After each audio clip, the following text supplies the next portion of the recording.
छठी माई रखी हो तू सलामत बॉर्डर पसा जनवा के।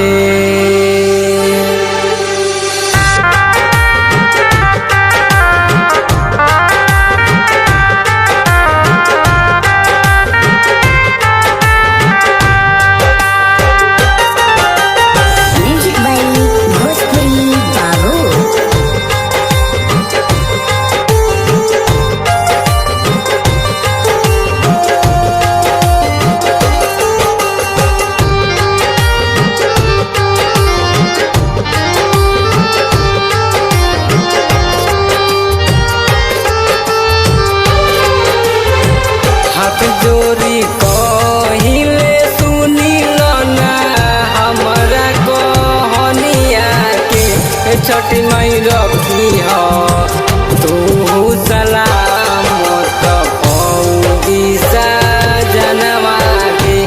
छठी माई रखी हो तू सलामत बॉर्डर पसा जनवा के।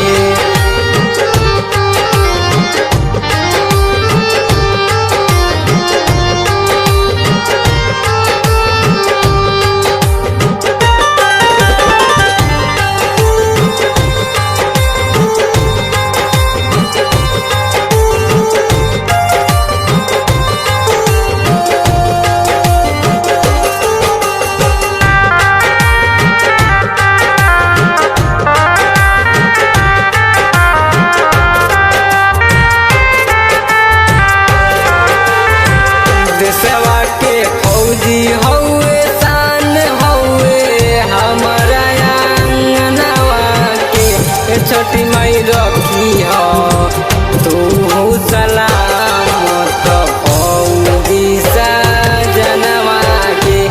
छठी माई रखी हो तू सलामत बॉर्डर पसा जनवा के।